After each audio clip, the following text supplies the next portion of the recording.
อย่างเฉลี่ยไร่ละ25 เก้าขึ้นไปยื่นคำขอได้ตามสิทธิ์เลือกรูปแบบปลูกแตนทั้งปลูกยางพันธุ์ดีไม่ยืนต้นเศรษฐกิจหรือสวนยางยั่งยืนมีเงินทุนพร้อมช่วยเหลือติดต่อได้ที่054-069-605การยางแห่งประเทศไทยจังหวัดแพร่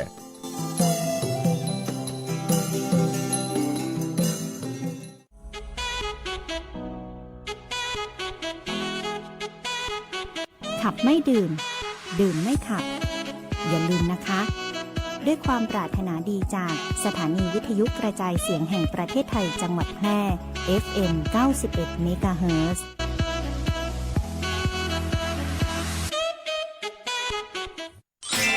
ไปขับขี่ออนไลน์เนี่ยง่ายตั้งอกตั้งใจบ่ต้องไปขนส่งบ่ต้องไปอบรมบ่ต้องสอบกาถ่ายรูปโอนจ่ายจบโห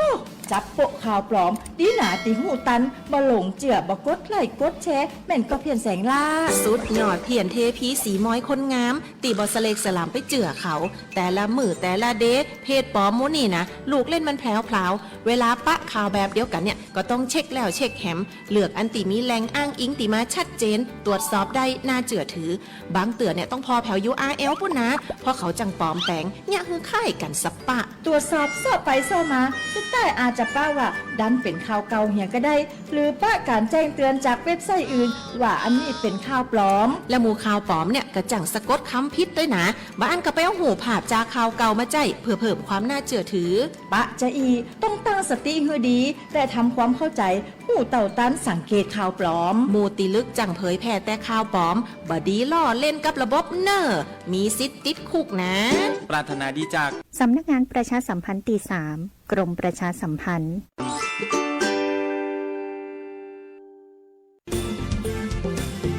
คุณกำลังฟังสวท.แพร่ FM 91 เมกะเฮิรตซ์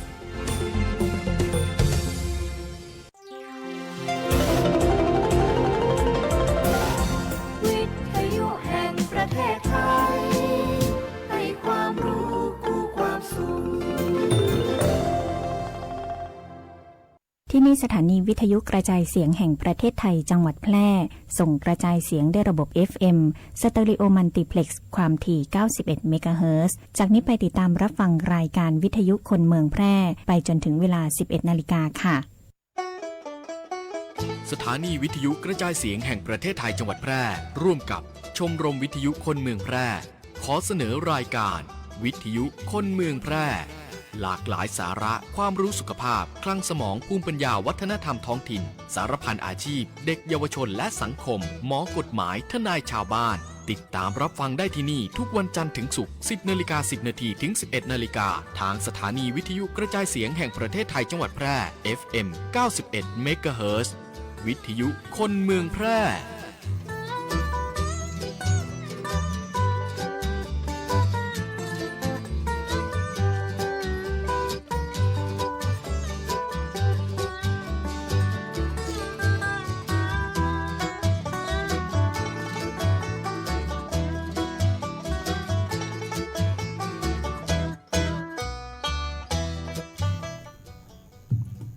สวัสดีครับสวัสดีแฟนรายการตีน่าฮักทุกท่านเลยนะครับขอต้อนรับทุกท่านเข้าสู่ช่วงเวลาของวิทยุคนเมืองแปรนะครับวันนี้วิทยุคนเมืองแปรอยู่กับผมนะครับพิทักษ์พงษ์วงราชอย่างสมาร์ทฟาร์มเมอร์เกษตรกรรุ่นใหม่จังหวัดแปรกับช่วงเวลาของหน้าใหม่กับ YSF แพร่นะครับหรือว่าอย่างสมาร์ทฟาร์มเมอร์เกษตรกรรุ่นใหม่จังหวัดแปรบ้านเฮานั่นเองครับก็เขาก็จะเจอกันเป็นประจำทุกๆวันพุธนะครับก็ตั้งแต่เวลา 10 โมงถึง 11 โมง1ชั่วโมงโดยประมาณนะครับหลังข่าวต้นชั่วโมงเขาก็จะมาเจอกันกับข่าวสารนะครับรวมไปถึงสาระความรู้ความบันเทิงในเรื่องของการทำการเกษตรในบ้านเฮานะครับว่าวันนี้มีอย่างพ้องนะครับแล้วก็ถ้าจะเพิ่มผลผลิตหรือว่าอย่างต่างๆเนี่ยเราจะอู้กันในเรื่องของการเกษตรนะครับว่าจะเป็นในเรื่องของการเพาะปลูกนะครับไม่ผลไม่ยืนต้นพืชพักทั่วไปหรือว่ารวมไปถึงการประมงและกับปศุสัตว์ต่างๆด้วยนะครับวันนี้ก็เรามาเจอกันที่นี่เลยนะครับกับสวท.แปรนะครับ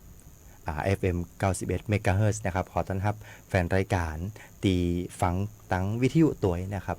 รวมไปถึงตั้งวิทยุออนไลน์แล้วก็วันนี้เราไลฟ์กันอยู่ที่ สวทแพร่นะครับก็ขอต้อนรับแฟนรายการตีเข้ามารับชมนะครับรับฟังใน Facebook Live ของเฮานะครับวันนี้ก็เฮาไลฟ์กันอยู่ตีสวทแพร่นะครับสวทจุดแล้วก็แพร่เนาะเข้าไปง่ายๆนะครับเข้าไปที่แอปสีฟ้าเนาะใน Facebook นะครับแล้วก็ไปพิมพ์ค้นหานะครับตรงแว่นขยายรูปแว่นขยายตรงมุมขวามือด้านบนนะครับพิมพ์ค้นหาคำว่าสอเสือวอแวนททหารจุดแล้วก็แพร่นะครับมันก็จะขึ้นมาแล้วก็กดเข้าไปดูก็จะได้เห็นหน้าเห็นตากัน นะครับครับวันนี้ผมก็อยู่คนเดียวที่นี่เลยนะครับแล้วก็รวมไปถึงอยู่เป็นเพื่อนกับพ่อแม่พี่น้องแฟนรายการทุกท่านตัวนะครับวันนี้ก่อนอื่นตีเฮาจะไปในเรื่องของสาระวันนี้เฮามีข่าวประชาสัมพันธ์แล้วก็รวมไปถึงพยากรณ์อากาศก่อนนะครับซึ่งเป็นประจำที่เฮาจะเอามาดูกันเอามาฟังกันนะครับว่าวันเนี้ย มันจะเป็นจะได้พ้องเท่า 2-3 วันที่ผ่านมานี่รู้สึกว่าหลายท่านก็บ่นให้ฟังเหมือนกันว่าฝนพอน้ำลดฝนหยุดนะครับแดดมาปะโถเนาะเอาแต่เอาว่านะแดดว่าแดดเหมือนบ่เคยแดดมาก่อนนี่นะแดดร้อนแดดไหม้อีเนาะแล้วก็แต่ช่วงเจ้าที่ผ่านมานี่ที่ผมขี่รถเข้ามาในเมืองนะครับเข้ามาที่สถานีเนี่ยก็รู้สึกครึมๆ ฝนปรอยๆเล็กน้อยนะครับวันนี้เนาะเรามาดูพยากรณ์อากาศกันก่อนดีกว่านะครับสำหรับพยากรณ์อากาศบริเวณจังหวัดแพร่นะครับวันพุธที่6 สิงหาคม 2568นะครับพยากรณ์ตั้งแต่เวลา 6 โมงแต่เจ้านี่นะครับไปจนถึง 6 โมงวันพุธมาเจ้านะครับ24 ชั่วโมงเนาะบริเวณเมืองแพร่นะครับมีฝนฟ้าคะนองร้อยละ60ของพื้นที่นะครับกับมีลมกระโชกแรงบางแห่งทัศนวิสัย8 ถึง 10 กิโลเมตรนะครับลมตะวันตกเฉียงใต้ความเร็ว10 ถึง 20 กิโลเมตรต่อชั่วโมงครับอุณหภูมิสูงสุดตีสถานีอุตุนิยมวิทยา8ตะวันวานี่นะครับวัดได้36 องศาเซลเซียสครับแล้วก็อุณหภูมิต่ำสุดตีสถานีอุตุนิยมวิทยา8นะครับแต่เจ้านี่นะครับวัดได้24.8 องศาเซลเซียสครับคาดว่าอุณหภูมิสูงสุดบ่ายวันนี้ประมาณ35 องศาเซลเซียสคาดว่าอุณหภูมิต่ำสุดเจ้าวันพรุ่งนี้นะครับประมาณ25 องศาเซลเซียสครับปริมาณน้ำฝนตั้งแต่เวลา 7 โมงตะวันวานะครับจนถึง 7 โมงแต่เจ้านี้วัดได้ 0.5 มิลลิเมตรนะครับแล้วก็วันนี้ดวงอาทิตย์ตกเวลาประมาณ 18:51 นาที 6 โมงมาแล้งนะครับ 6 โมง 51 นาทีเกือบทุ่มเหมือนกันนะครับแล้วก็วันพุธมาเจ้านะครับดวงอาทิตย์จะขึ้นตอนช่วง 5:00 กับ 59 นาทีนะครับ 5:59 เนาะก็วันพุธมาเจ้าก็เกือบ 6 โมง แฮม1 นาทีจะ 6 โมงนะดวงอาทิตย์จะขึ้นนะครับอันนี้ก็จะเป็นพยากรณ์อากาศที่เอามาฝากกันพ่อแม่พี่น้องได้ดูว่าวันนี้เขาจะเริ่มต้นอย่างกันดีสำหรับการทำการเกษตรในตึงวันนี้นะครับต้องดูฟ้าดูฝนดูว่ามันมีอย่างเป็นจะได้พองเนาะ เขาก็จะมาดูกันกับตรงนี้เลยนะวันนี้ 60% บ่ฮู้ว่ามันเป็น60ตรงไหนพองนะแต่เจ้าก็ปล่อยๆมาเป็น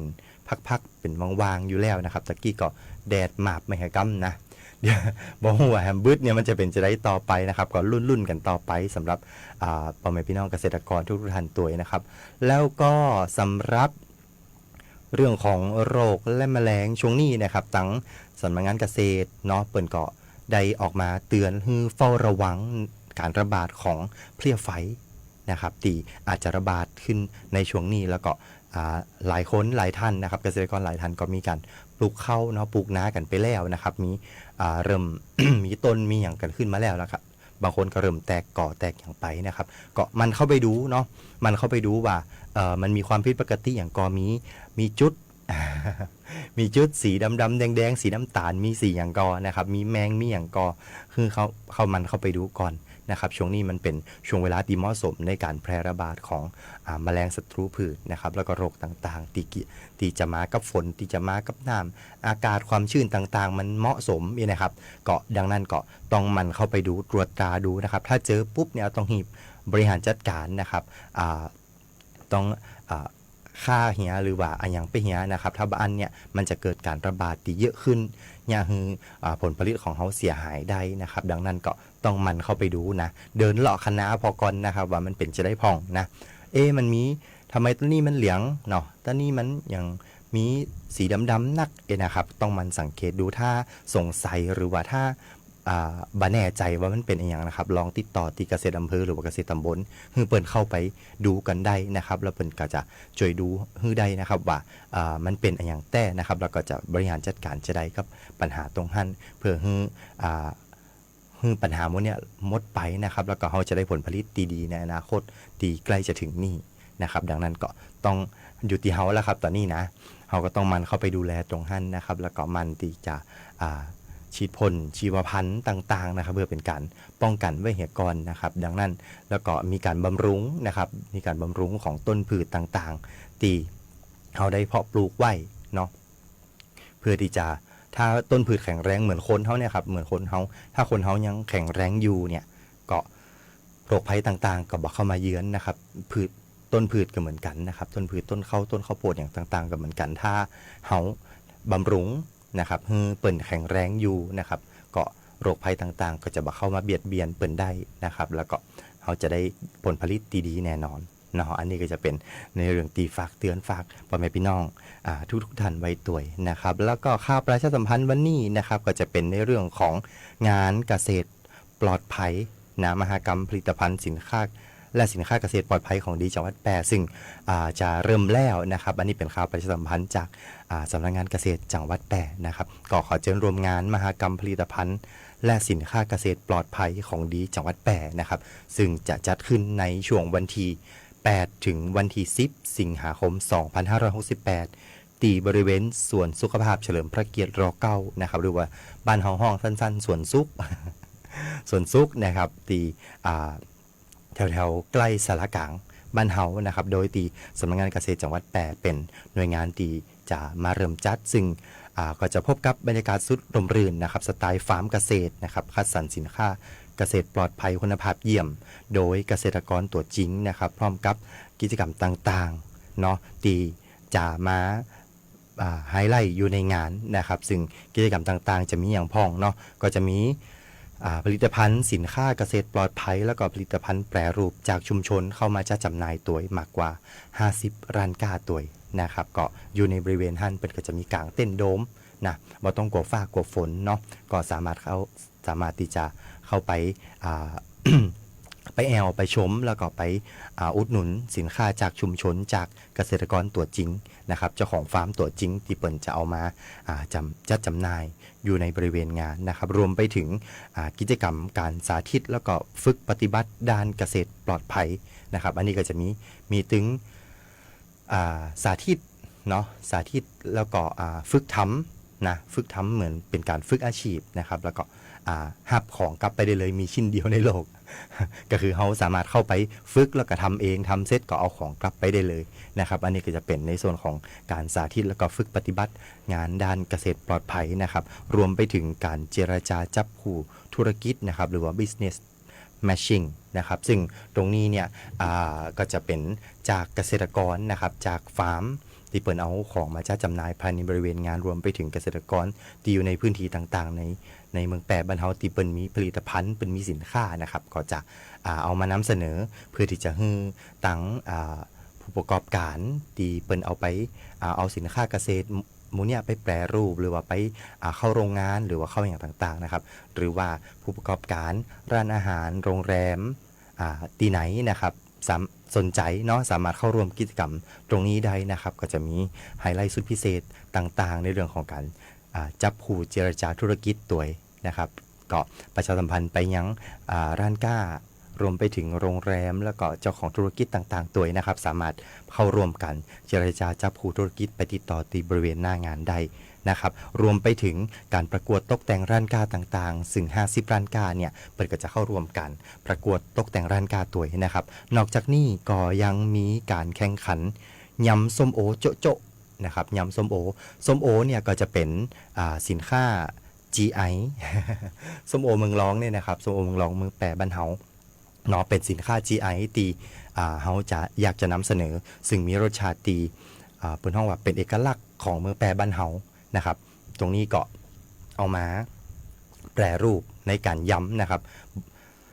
แต่ละพื้นที่แต่ละสูตรเนี่ยก็จะบ่เหมือนกันเนาะดังนั้นก็จะเอามาแข่งขันการทำยำส้มโอโจกันที่บริเวณงานนะครับนอกจากนี้ก็จะมี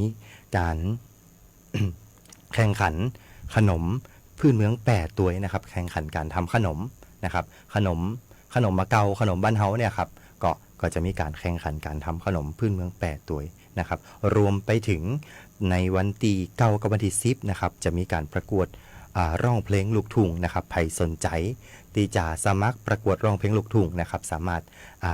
สมัครได้เนาะเข้าไปสอบถามได้นะครับแล้วก็หรือว่าเสิร์ชค้นหาคำว่าเกษตรปลอดภัย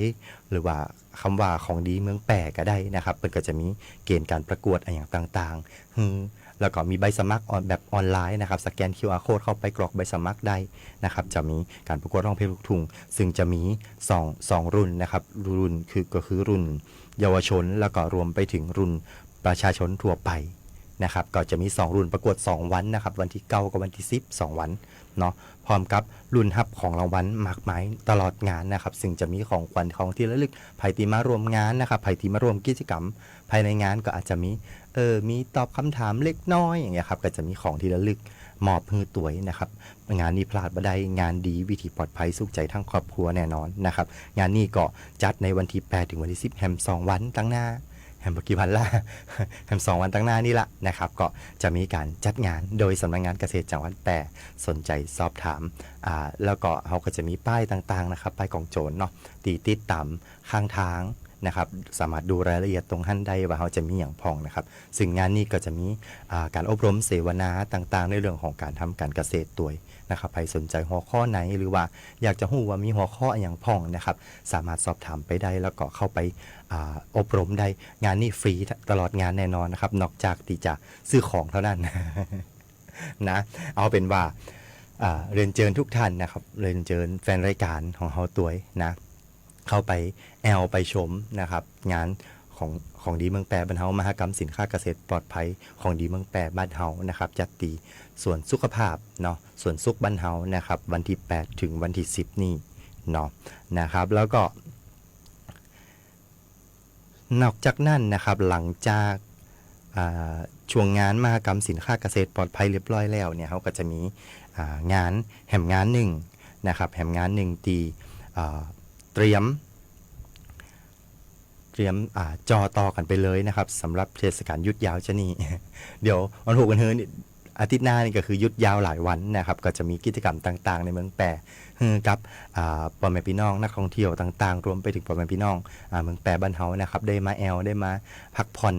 อย่างต่างๆนะครับซึ่งแหมงานหนึ่งนะครับแหมงานหนึ่งก็จะจัดตีบริเวณน้ำขือนะครับประตูใจเทศบาลเมืองแปรนะครับขวงน้ำขือก็คืองานแปรสตรีทฟู้ดแอดประตูใจล้ำเจนเนอร์นะครับซึ่งงานนี้ก็จะจัดโดยททท.สำนักงานแปรรวมไปถึงสำนักงานท่องเที่ยวและกีฬาจังหวัดแปรนะครับก็จัดในวันที่10ถึงวันที่11 2วันนะครับวันติดกับวันจันทร์เนาะงานนี้ก็จะเป็นงานตี เป็นห้องว่างานเอาใจคนนักท่องเที่ยวคนที่ชอบแอล คนที่ชอบแอลคนที่ชอบกินโดยเฉพาะนะครับซึ่งประตูใจบ้านเฮาก็เป็นแหล่งของกินต่างๆนะครับสามารถไปเลือกซื้อเลือกหาสินค้าของกินต่างๆบนประตูใจได้อาจจะเรียกว่าตลอดทั้งวันแล้วก็ถึงกลางคืนตัวยนะครับงานนี้เขาก็เลยมาจัดตีบริเวณขวงน้ำคือนะครับตั้งแต่เวลาช่วง 5 โมงแล้งจนถึง 3 ทุ่มเกิงนะครับงานนี้ก็จะมีการถ้าไผ่มาแอลนะครับสามารถเข้าไปเช็คอินนะครับเช็คอินลงทะเบียนหน้างานเนาะจะได้รับคูปองนะครับมูลค่า50 บาทนะครับเอาไปช็อปสินค้าภายในบริเวณงานแล้วก็สามารถเอาไปช็อปกับร้านก้าบนบริเวณประตูใจนะครับที่เข้าร่วมกิจกรรมโครงการกับเฮาตัวยนะครับงานนี้ก็จะมีคูปองให้นะคูปองก็สำหรับนะครับคูปองเนี่ยจัดสำหรับคนตีเดินทางเข้ามาร่วมงานแปรสตรีทฟู้ดแอดประตูใจล้ำเจนเนอร์นะครับที่บริเวณโค้งน้ำคือเนาะสามารถลงทะเบียนรับคูปองได้นะครับ แล้วก็งานนี้นะครับสำหรับไผ่ตีจะห้าคูปองได้มีอย่างพองเนาะคนที่เข้ามารวมงานปุ๊บเนี่ยครับสามารถไปถ่ายรูปนะครับแล้วก็เช็คอินนะครับเช็คอินถ่ายภาพกับบรรยากาศต่างๆบนประตูใจต่างๆเนาะโพสต์ความประทับใจในช่องทางออนไลน์ทางใดทางหนึ่งนะครับพร้อมกับติดแฮชแท็กแพร่เฟรชเจนเนอร์นะครับหรือว่าล้ำเจนเนอร์นะครับ TAT แพร่ก็ได้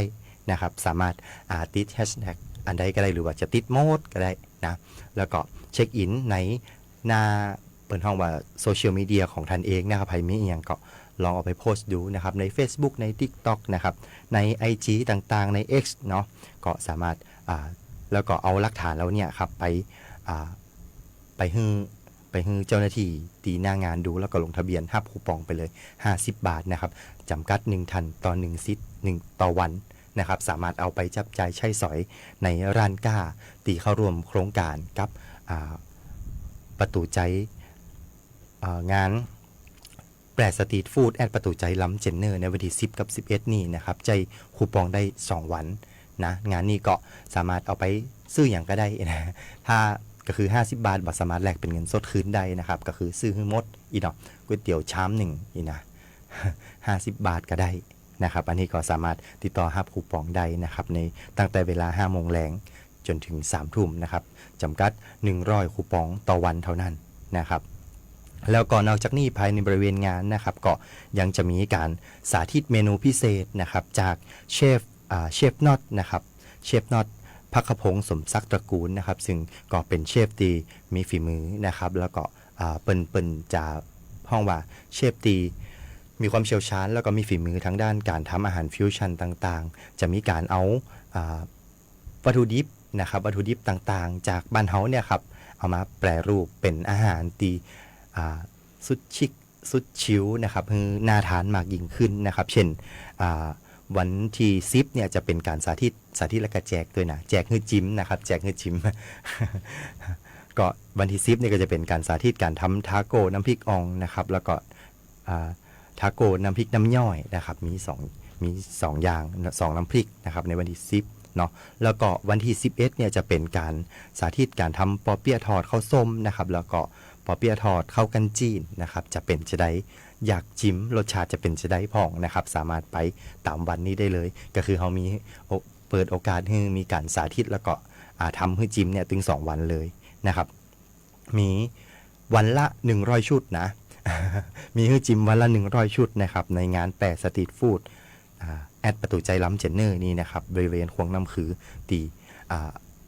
การเทศบาลอำเภอเมืองแปรบ้านเฮานะครับรวมไปถึงตอนแรกเขาจะมีการ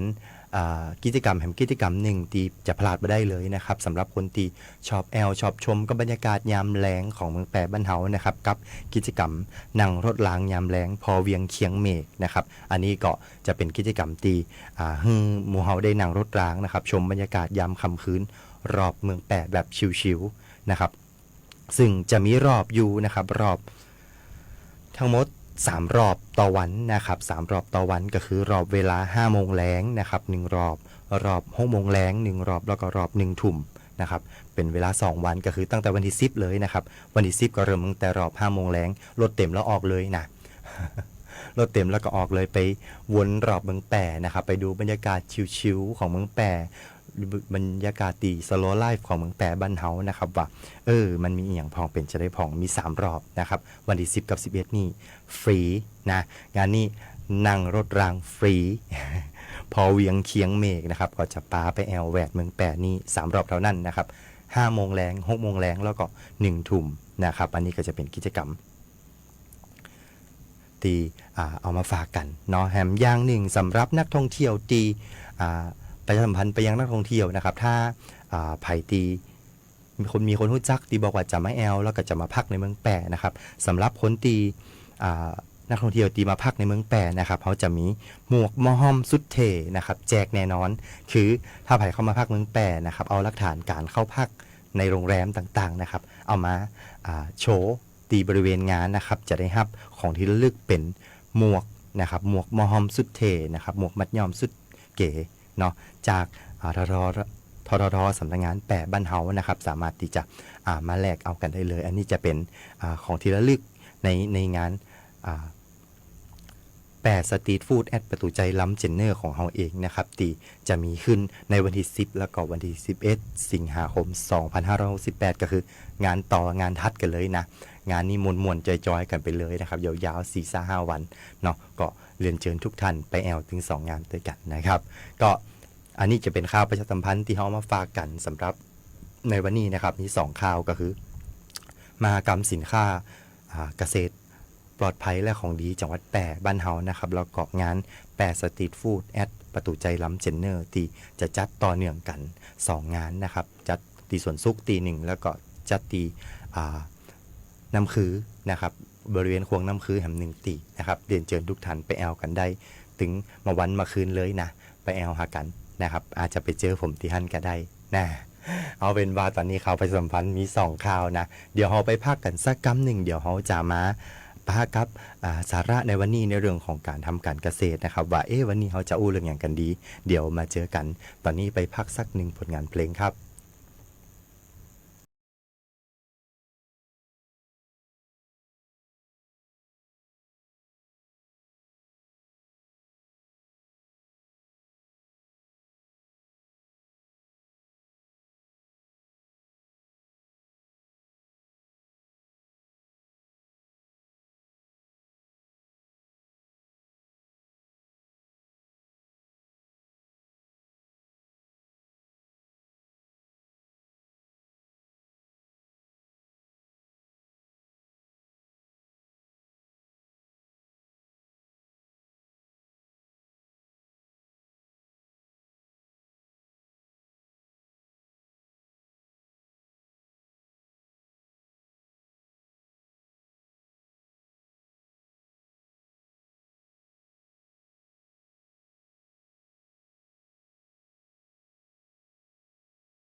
ปัญหาเคลมประกันไม่ได้กรมธรรม์ยังไม่คุ้มครองปัญหาเคลมไม่ได้ผู้ขายประกันไม่นำเงินส่งเข้าบริษัทประกันภัยปัญหาเคลมไม่ได้บริษัทประกันภัยปฏิเสธการจ่ายค่าประกันถ้าไม่อยากให้เกิดปัญหาเหล่านี้ต้องเลือกซื้อประกันภัยกับตัวแทนในหน้าประกันภัยที่มีใบอนุญาตหรือในหน้าประกันภัยที่ได้รับมอบอำนาจจากบริษัทประกันภัยเท่านั้นเลือกความปลอดภัยมั่นใจในกรมธรรม์สำนักงานคณะกรรมการกำกับและส่งเสริมการประกอบธุรกิจประกันภัยสอบถามรายละเอียดเพิ่มเติมได้ที่สายด่วนประกันภัย1186และสำนักงานคปภ.จังหวัดทุกแห่ง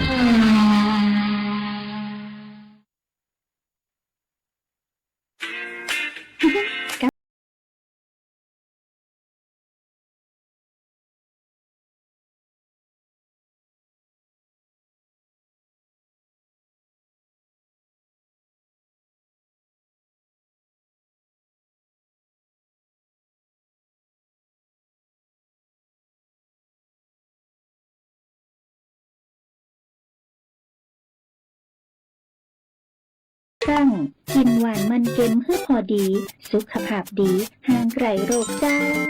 ด้วยความห่วงใยสำนักงานประชาสัมพันธ์ตี3กรมประชาสัมพันธ์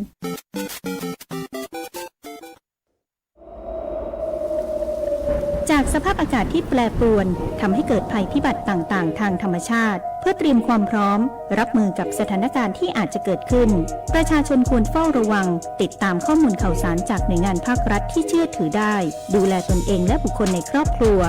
ต้องการความช่วยเหลือด่วนแจ้งเหตุมาที่กองอำนวยการป้องกันและบรรเทาสาธารณภัยจังหวัดแพร่โทร 054-533-680 หรือสายด่วนปพ 1784ส่วนราชการที่เกี่ยวข้องอำเภอองค์กรปกครองส่วนท้องถิ่นในจังหวัดแพร่พร้อมเข้าให้การช่วยเหลือทันทีปรารถนาดีจากผู้ว่าราชการจังหวัดแพร่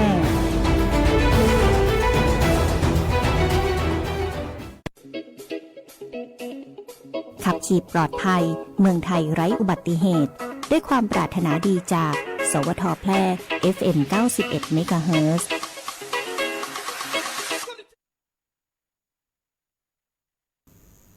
ครับผมก็กลับมาฟ้ากันในช่วงที่2ของรายการนะครับตะกี้มีข่าวประชาสัมพันธ์กันไปแล้วเนาะตะกี้ข้างกันไว้ในส่วนของ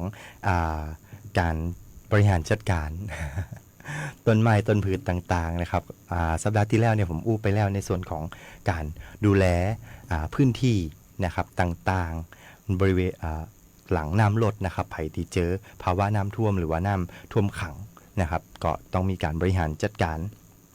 ให้ดีๆนะครับเพื่อที่จะให้ต้นไม้ของเรายังอยู่วันนี้สิ่งที่เอามาฝากกันนะครับก็มีหลายท่านนะครับถามมาว่าถ้าบ่ใจพืชพักทั่วไปสมุนไพรอย่างเงี้ยที่มันท่วมแล้วก็หายไปนะแต่ว่าจะเป็นพวกไม้ผลไม้ยืนต้นต่างๆโดยเฉพาะไม้ผลนะครับซึ่งจะเจออาการต่างๆนะครับที่เกิดขึ้นกับต้นไม้ของเฮานะครับว่าหลังจากที่โดนน้ำท่วมไปแล้วนะครับน้ำท่วมแล้วก็บางตีก็ขังบางตีก็บ่ได้ขังนะครับมันจะมีอาการต่างๆตีแตกต่างกันไปแล้วก็เราต้องบริหารจัดการตรงหั้นนะครับเพื่อที่จะให้ต้นผลไม้ต้นไม้ผลของเราหรือว่าไม้ยืนต้นของเราเนี่ยยังสามารถที่จะมีชีวิตอยู่ต่อไปได้ เราเก็บผลผลิตอยู่นะครับก็คือตอนนี้เนี่ยเราต้องมีการเตรียมตัวกันแล้วนะครับเพราะว่าช่วงหลังๆมานี่รู้สึกว่าบ้านเฮาก็น้ำขึ้นบ่อยๆนะครับแต่ว่าน้ำบ้านเฮามันจะดีอย่างหนึ่งก็คือมาเร็วไปเร็วนะครับถึงแม้ว่าจะเกิดน้ำท่วมแต่ว่าบ่ได้ท่วมแล้วก็ขังเนาะเหมือนตั้งใต้ตั้งล่าเปิ่นนะครับแต่ว่าบ้านเฮาก็คือม้าแล้วก็ม้าแบบหลากๆม้าแล้วก็ไปเลยนี่นะดังนั้นเนี่ยเฮาก็ต้องฝ่าฟันตรงนี้ไปนะครับถึงแม้ว่าน้ำจะท่วมเฮาก็ต้องเตรียมเนื้อเตรียมตัวเตรียมใจกันไว้ดีๆแล้วก็มีการบริหารจัดการที่ดีสำหรับไม้ผลไม้ยืนต้นต่างๆตัวนะครับซึ่งมูนี่เนี่ยมันก็จะต้นไม้ผลไม้ยืนต้นต่างๆเนี่ยครับเปิ้นจะแสดงอาการต่างๆหลังจากที่น้ำลดแล้วนะครับต้นไม้เนี่ย เปิ้นจะบอกเฮาเองไงครับว่าเปิ้นแย่แล้วนะครับเปิ้นแย่แล้วนะเปิ้นต้องการความช่วยเหลืออย่างเร่งด่วนนะครับซึ่งสิ่งต่างๆที่เปิ้นแสดงออกมาตามลำต้นตามใบต่างๆนะครับเป็นอาการที่แสดงให้ชัดเจนนะครับวันนี้เราจะมาดูกันนะครับว่าถ้าลักษณะอาการจะได้ผ่องตีเปิ้นบอกว่าเปิ้นบ่ไหวแล้วนะครับอันแรกนะครับต้นไม้มีอาการใบเหลืองนะครับใบเหลืองเนี่ยปกติแล้วเนี่ยมันจะถึงแม้ว่าช่วงแรกที่น้ำท่วมน้ำลดไปแล้วเนี่ยอาการจะบ่เด่นชัดต่อใดแต่ว่าช่วงหลังจากที่น้ำลดไปประมาณน้ำหายออกไปแล้วประมาณสัก 2-3 วันนะครับจะเห็นชัดขึ้นนะครับสิ่งเกิดขึ้นมักจะเห็นใบเหลืองๆนะครับใบเริ่มเหลืองเนี่ยในใบแก่ของต้นพืชนะครับต้นไม้ผลต่างๆเนาะหรือว่าใบตีอยู่ส่วนลุ่มสุดหรือว่าโคนต้นนะครับส่วนทางโคนของกิ่งของต้นต่างๆกิ่งย่อยต่างๆนะครับใบเป็นใบแรกๆครับเนาะไปก็จะออกอาการใบเหลืองๆนะครับพอเหลืองไปเหลืองมากำลังก็จะเริ่มเฉาแล้วก็ร่วงนะครับจนแต่อันนี้เนี่ยสิ่งที่เจอก็คือว่าเจอในช่วงที่น้ำท่วมขังแบบต่อเนื่องนะครับอันนี้จะเป็นน้ำมาแล้วก็ไปก็บอกเป็นอย่างตะไดเนาะแต่ว่าจะได้กระตามต้องสังเกตดูนะครับใบเนี่ยเป็นจะเหลืองๆนะครับเหลืองตีเริ่มจากใบแรกๆใบโคน ใบโคนกิ่งโคนต้นก่อนนะครับแล้วก็ก่อยๆซีดแล้วก็เหลืองต่อไปแล้วก็เหี่ยวเฉานะครับใบลู่ลงนะครับแล้วก็บ่สดใสนะอันนี้ก็จะเป็นอาการตีต้นไม้เปิ่นบอกว่าเปิ่นบ่ไหวแล้วเราต้องมีการบริหารจัดการนะครับแหมอย่างหนึ่งพอไปสักระยะหนึ่งนะครับหลังจากน้ำลดแล้วเนี่ยอาการหนึ่งที่เขาจะสังเกตได้ก็คือการทิ้งใบทิ้งดอกทิ้งผลนะครับซึ่งตรงนี้เนี่ยระบบรากของเปิ่นโดนน้ำท่วมเนี่ยครับเปิ่นก็จะมีการ เปิ่นห้องว่าต้นไม้เกิดสภาวะเครียดนะครับพอเกิดสภาวะเครียดขึ้นมาเนี่ยสิ่งที่จะตัวมาเปิ่นก็ จะเริ่มที่จะเปิ่นจะสร้างฮอร์โมนของเปิ่นเองนะครับแล้วก็เปิ่นก็จะเริ่มสลัดใบสลัดดอกสลัดผลอย่างต่างๆเนาะอันนี้ก็จะมีความรุนแรงอยู่เหมือนกันนะครับที่จะมีโอกาสจะย่างไม่ผลหรือว่าไม่ยืนต้นของเขาเนี่ยหายไปได้ เนาะแล้วก็แหมอันหนึ่งนะครับต้นไม้ตีเอ็นนะครับเอ็นเหมือนจะล่มก็คือระบบรากเปิ่นบอกแข็งแรงเองนะพอโดนน้ำท่วมบริเวณโคนเนี่ยเปิ่นก็จะเริ่มเอ็นเริ่มเพราะว่าโคนต้นถ้า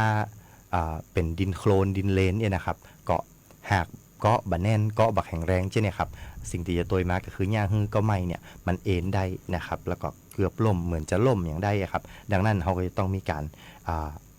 หาไม้มากำยันคือเปิ่นลำต้นเปิ่นตั้งตรงในช่วงแรกๆนะครับในช่วงวันแรกเลยนะตีน้ำลดไปแล้วปุ๊บเนี่ยถ้าหันอาการว่าก็ไม่เนี่ยเปิ่นเริ่มเอ็นเริ่ม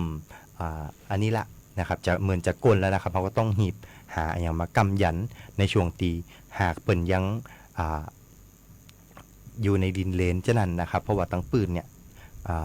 ยังเป็นดินโคลนอยู่เนาะก็สามารถขจายย่างให้เป็นตั้งตรงไว้ยังเก่าได้นะครับแล้วก็เดี๋ยวระบบรากก็จะมีการบริหารจัดการแหมอย่างหนึ่งก็คือการตีจะต้องหีบระบายน้ำออกจากบริเวณโคนต้นออกให้เร็วที่สุดนะครับเพื่อที่จะให้หากเปิ่นได้หายใจนะครับรวมไปถึงการสร้างหากใหม่ในการยึดเกาะต่างๆเนาะอันนี้ก็จะเป็นอาการต่างๆนะครับที่เราอาจจะเจอกับตอนช่วงเวลาน้ำท่วมนะครับซึ่งการแก้ปัญหาเนาะการแก้ปัญหาต่างๆเนี่ยสัปดาห์ที่แล้วผมได้อู้ไปน้อยหนึ่งแต่ว่าผมอู้โดยรวมของในเรื่องของพืชพักนะครับแต่ว่าวันนี้อาจจะเจาะเน้นเป็นในเรื่องของไม้ผลไม้ยืนต้นเนาะถ้าเกิดน้ำท่วมแล้วปุ๊บนะครับถ้าน้ำลดแล้วเนาะเราต้องไหลน้ำนะครับเราต้องไหลน้ำบริเวณโคนต้นหรือว่าบริเวณต้นไม้ผลไม้ยืนต้นของเขาออกให้หมดให้เร็วที่สุดนะครับบอกว่าจะเป็นการทำห้องทำคั้นทำอะไรอย่างให้น้ำเนี่ยระบายออกให้หมดก่อนนะครับสิ่งที่สำคัญอันแรกเลยนะครับบอดี้หนึ่งก็คือห้ามเข้าไปย่ำบริเวณปืนเก้านะครับผมย้ำไว้เสมอว่าห้ามเข้าไปย่ำบริเวณปืนเก้าโดยเด็ดขาดนะครับเพราะว่า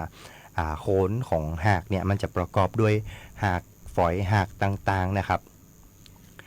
ซึ่งตรงนี้เนี่ยเราเพราะดินยังเป็นดินเลนอยู่นะครับมันยังหน่วมอยู่เนาะมันยังเป็นแล้วอยู่นะถ้าเขาเข้าไปย่ำเนี่ยโอกาสที่เขาจะเข้าไปเหยียบแล้วก็ดินจะยุบลงไปเนี่ยโอกาสที่ย่างหากได้รับความกระทบกระเทือนเนี่ยมีโอกาสสูงนะครับอันนี้ก็จะย่างหากเปิ่นปุ๊ดแล้วก็น้ำยังขังอยู่น้ำลดไปใหม่ๆเนี่ยก็จะเกิดอาการของโรคต่างๆได้หากเน่าโคนเน่าก็จะตัวยมานะครับย่างหากเน่าหากตายเนาะอันนี้ก็จะย่างก็ไม่เขาตายได้ดังนั้นห้ามเข้าไปย่ำบริเวณโคนเก้าถึงบริเวณโคนเก้าประมาณไหนเนาะสังเกตตีปลายใบสุดท้ายของทรงพุ่มนะครับว่าปลายใบอยู่ตรงไหนปลายหากเป็นอยู่หั่นอันนี้สังเกตง่ายๆอู้ง่ายๆนะก็ถ้าใบของเปิ่นนะครับใบทรงพุ่มเปิ่นอยู่ถึงตรงไหนนะครับแสดงว่าหากฝอยเปิ่นนะครับหากอากาศเปิ่นจะหากินไปถึงบริเวณปลายใบตรงหั่นเนาะอันบริเวณปื้นดินของใบหั่นนะครับเปิ่นก็จะมีหากตีมาหาอาหารอยู่แถวนั่นนะครับดังนั้นห้ามเข้าไปเหยียบบริเวณนั่นเนาะก็ ต้องทำอยู่บริเวณด้านนอกนะครับทำห้องทำอย่างก็บดีเข้าไปใกล้บริเวณนั่นละกันนะครับแล้วก็แหมย่างก็คือย่างคือเกิดสภาพน้ำมีการเคลื่อนไหวนะครับก็คือคู่ห้อง ทำห้องทำอย่างให้มันเพื่อทำการระบายน้ำนะครับให้ออกจากบริเวณโคนต้นบริเวณต้นออกให้ เยอะที่สุดเร็วที่สุดก่อนนะครับเพื่อที่จะบ่ให้เกิดอาการน้ำท่วมขังบริเวณโคนต้นได้นะครับแล้วก็แถมอย่างหนึ่งก็คือถ้าน้ำออกไปเนี่ยต้นพืชเป็นจะมีการจัดการตัวเป็นเองนะครับในการสร้างหากไม้นะครับเปิ้นก็จะมีการดิ้นรนของเปิ้นอีเนาะเปิ้นก็จะมีการสร้างหากไม้เพื่อที่จะให้ไปหาออกซิเจนไปหาธาตุอาหารที่จำเป็นนะครับในการซ่อมแซมตัวเปิ้นหลังน้ำลดแล้วนะครับเธอที่จะดังนั้นเนี่ยถ้ายังมีน้ำขังอยู่เยอะๆครับหากเปิ้นบ่สามารถที่จะไปหาออกซิเจนหรือว่าหาธาตุอาหารไปเลี้ยงไปบำรุงต้นให้เปิ้นแข็งแรงได้นะครับดังนั้นก็จะต้องมีการระบายน้ำออกให้เยอะแล้วก็ให้เร็วที่สุดก่อนนะครับแถมอย่างหนึ่งก็คือการเสริมคันดินเนาะบริเวณรอบๆโคนต้นนะครับบริเวณรอบทรงพุ่มเนาะเพื่อที่จะให้บ่ให้น้ำเนี่ยต้องน้ำใหม่เข้ามาเตือนะครับให้น้ำตรงไหนให้แห้งออกไปให้เยอะที่สุดก่อนเป็นการแก้ปัญหาเฉพาะหน้าก่อนนะครับแล้วก็ต้องมีการอย่างให้น้ำเนี่ยมีการเคลื่อนไหวตัวนะครับถ้าน้ำยังขังอยู่น้ำยังดึงอยู่หันอีนะครับมันจะเกิดอาการแจ่แล้วก็ย่างให้หากเน่าแล้วก็เป็นบ่อเกิดของโรคต่างๆได้นะครับถ้าเห็นว่าต้นไม้เนี่ยโอนเอ็นเหมือนจะล่มหรืออย่างต่างๆเนี่ยครับสามารถที่จะเนี่ยให้ขจายเอาหาไม้หาอย่างมากั้มนะครับกั้มรอบเก้าเนาะโดยตีห้ามเข้าไปย่ำในบริเวณโคนต้นอย่างที่ผมบอกก็คือต้องกั้มอยู่ตั้งนอกกั้มเข้าไปนะครับกั้มให้เป็นตั้งตรงไว้เหมือนเดิมเนาะแล้วก็ถ้านาดินเนี่ยเริ่มแห้งมาดแล้วนะครับใจปุ๋ยหรือว่าชีวพันธุ์ต่างๆเนี่ยฮอร์โมนต่างๆฉีดพ่นทางใบนะครับซึ่งอันนี้เนี่ยสามารถใจจุลินทรีย์สังเคราะห์แสงก๊านะครับรวมไปถึงฮอร์โมนนะครับฮอร์โมนที่เรามีอยู่เนาะฮอร์โมนไข่ฮอร์โมนนมฮอร์โมนอย่างต่างๆที่เราอาจจะดัดแปลงเองได้อย่างต่างๆโมนี่นะครับสามารถที่จะใจ1:1ได้เลยนะครับ1:1ฉีดพ่นทางใบในช่วงเวลาเจ้านะครับในช่วงเวลาเจ้าเนาะแดดแสงแรกออกมานะครับพอแสงแรกออกมาปุ๊บเนี่ยฉีดพ่นได้เลยนะครับพืชที่จะให้พืชเนี่ยเปิ้นเอาเปิ้นห้องว่าสารอาหารมื้อเนี่ยครับเข้ากินทางใบนะกินทางปากใบแล้วก็เอาไปใจได้เลยเพื่อเป็นการซ่อมแซมนะครับเพื่อเอาไปซ่อมแซมต้นของเปิ้นลำต้นของเปิ้นให้ลำต้นของเปิ้นกลับมาแข็งแรงโดยเร็วที่สุดนะครับซึ่งตรงนี้เนี่ยเราควรจะทำภายหลังจากน้ำลดบ่เกิน3 วันนะคือถ้าน้ำลดปุ๊บนะครับวันแรกพอน้ำลดปุ๊บเขาก็ทำคันทำรางตีระบายน้ำให้น้ำออกไปเหี่ยก่อนนะครับพอแหมวันหนึ่งเขาก็สามารถที่จะฉีดพ่นอาหารทางใบนะครับให้กับต้นพืชได้เลยนะครับแล้วก็ฉีดห่างกันสัก2-3 วันนึงก็ได้นะครับสัก3 วันกับพ่นเตี่ย3 วันกับพ่นเตี่ยนะครับติดกันสัก3 ครั้งก็พอละนะครับดังนั้นต้นพืชไปก็จะเริ่มที่จะฟื้นคืนสภาพ ฟื้นคืนตัวฟื้นคืนต้นโดยเร็วนะครับเร่งการระบายน้ำจากหากให้เร็วขึ้นนะครับสำรวจว่าตีใบนะครับตีใบหากว่าเจอใบเหลืองใบเหี่ยวนะครับบ่สดใสควรจะแต่งกิ่งนะครับแต่งกิ่งออกให้ดูโปร่งนะครับการแต่งกิ่งเนี่ยจะช่วยกำจัดนะครับช่วยย่างให้ฟื้นฟูหากตีเกิดความเสียหายต่อน้ำท่วมเนี่ยครับได้ฟื้นฟูนะครับซึ่งตรงนี้เนี่ยเขาสามารถตัดแต่งกิ่งให้มันโปร่งมันโล่งได้นะครับถ้าเป็นมีอาการเหลืองอาการเหี่ยวนะครับก็ตรงนี้สามารถช่วยได้แล้วก็รวมไปถึงบริเวณโคนต้นก็ต้องแต่งให้แสงเข้าไปถึงอากาศเข้าไปถึงให้เยอะที่สุดตัวนะครับจะช่วยให้บ่เกิดโรคและก็แมลงต่างๆที่จะมากับช่วงน้ำท่วมช่วงน้ำลดตัวนะครับถ้าบริเวณโคนต้นเดิมของเฮานะครับก่อนน้ำท่วมเนี่ยเฮามีพืชคลุมดินอย่างเช่นพวกหญ้าอย่างต่างๆหรือว่าเฮาปลูกอย่างไว้ปืนเก้าไว้นะครับถ้าหลังน้ำลดแล้วปุ๊บเนี่ยเฮาจะต้องมีการกำจัดทิ้งไปให้หมดเนี่ยก่อนเพราะว่ามันจะต้องตายหมดแล้วเนาะคือขุดหลอกออกไปเลยนะครับ ถ้าเหมือน